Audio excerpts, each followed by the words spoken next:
selepas saya digantung selama sebulan saya tidak beraksi. Mohon subscribe channel ini dulu supaya gak ketinggalan berita terbaru Timnas Indonesia. Kabar buruk hampiri Malaysia. Bisa auto menangis rakyat Malaysia usai hampir dipastikan gagal lolos Piala Asia U23 2024. Jika ingin lolos ke Piala Asia U23 2024, Timnas Malaysia U23 wajib finish sebagai juara grup. Finish sebagai juara grup disabet Malaysia U23 jika mereka menang atas Thailand U23 dalam laga pamungkas fase grup yang berlangsung pada Selasa 12 September 2023. Namun tentunya takkan mudah menang atas Thailand U23.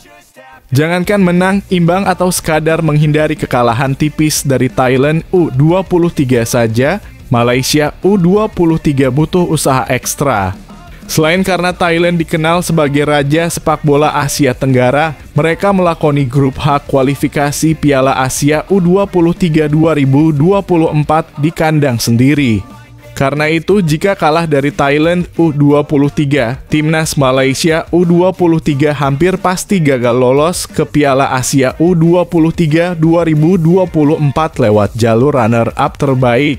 Sementara itu, Timnas Indonesia U23 hanya butuh hasil imbang kontra Turkmenistan U23 di laga pamungkas untuk menyegel tempat di Piala Asia U23 2024 sebagai juara grup K.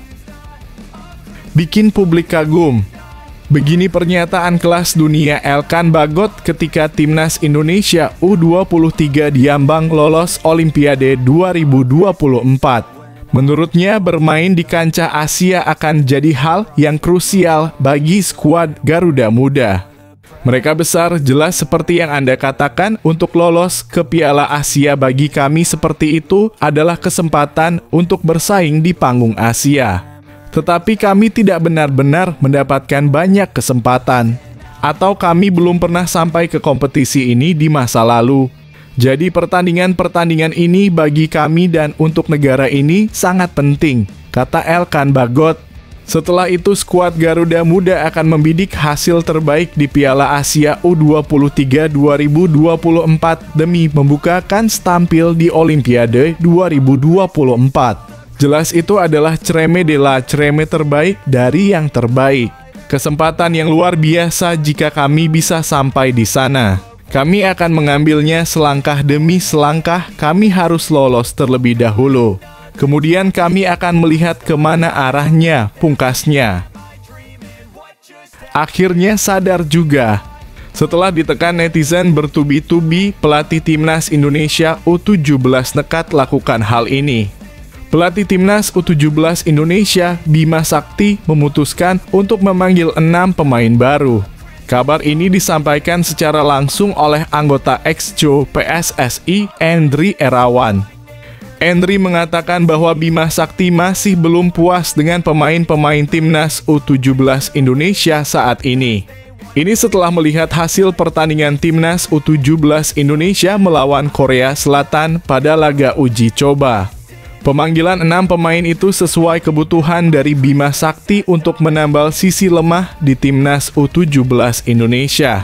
Ada penambahan 6 pemain lagi ke Timnas U17 Indonesia. Kami lihat apakah 6 pemain baru itu bisa masuk ke skuad TC ke Jerman atau tidak, ucap Endri. Proses seleksi masih ada sampai tanggal 17 September 2023. Mereka akan tetap berangkat ke Jerman sesuai waktu, tutup Endri. Erick Thohir dinilai berperan sentral dalam kemenangan Timnas Indonesia dan Indonesia U23. Sukses Timnas Indonesia, baik Timnas senior maupun tim U23, meraih kemenangan pada 2 laga terakhir dinilai tak lepas dari peran Ketua Umum PSSI Erick Thohir. Sapaan Erick Thohir dinilai mampu memberikan kenyamanan dan keleluasaan bagi pelatih Timnas Indonesia, Shin Tae-yong, untuk membentuk tim. Pakar manajemen prestasi olahraga, Joko Pekik Irianto, Menilai dua kemenangan yang didapatkan Indonesia pada dua laga terakhir mereka menunjukkan bahwa Shin Tae-yong sudah tak lagi menghadapi masalah dalam menyusun tim. Sebelumnya, pelatih asal Korea Selatan tersebut memang sempat mengambil pemain dari klub. Pertahankan keleluasaan Shin Tae-yong lebih lanjut, Joko Pekik berpesan agar Eto bisa memberikan keleluasaan kepada STY dan skuad Garuda untuk mengeksplorasi kemampuannya. Hal ini sambungnya agar prestasi Indonesia bisa terus terjaga. Selain itu, Joko Pekik pun mengingatkan agar timnas Indonesia tidak kehilangan kewaspadaan hanya karena sudah memenangkan dua laga terakhir. Sebab, menurutnya, masih banyak timnas yang lebih kuat dari Turkmenistan dan Chinese Taipei. Bersyukur kita menang, tapi tim tetap harus siap dan waspada. Kemenangan tersebut tentu menjadi poin dan menambah percaya diri. Namun ini belum menjadi ukuran yang objektif karena masih banyak lawan kuat menanti, tandasnya. Alfeandra Dewangga tak gentar Jay Idzas dipanggil di Timnas Indonesia. Baik Timnas Indonesia, Alfeandra Dewangga bicara tentang calon pemain naturalisasi Jay Idzas. Pemain yang berposisi sebagai bek ini akan membuat posisi bek skuad Garuda melimpah. Salah satu pemain yang posisi bisa terancam adalah Dewangga.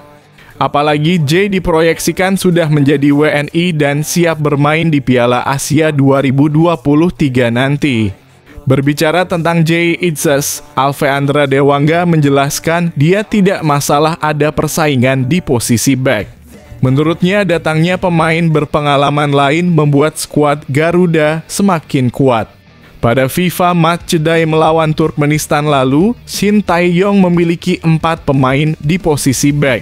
Mereka adalah Jordi Amat, Rachmat Irianto, Alfeandra Dewangga, Wahyu Prasetyo, Fahrudin Arianto, dan Andi Setio.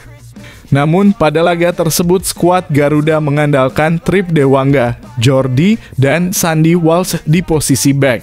Kalau saya sih sebagai pemain tidak terlalu bermasalah ya. Saat itu, semua pemain akan mendapatkan penilaian langsung dari Shin Tae-yong.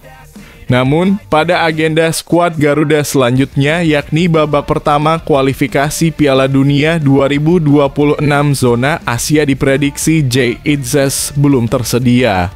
Pada ajang tersebut, skuad Garuda akan bertanding melawan Brunei Darussalam pada 12 Oktober. Jadi kita buktikan saja di TC dan pertandingan yang akan datang, pungkasnya.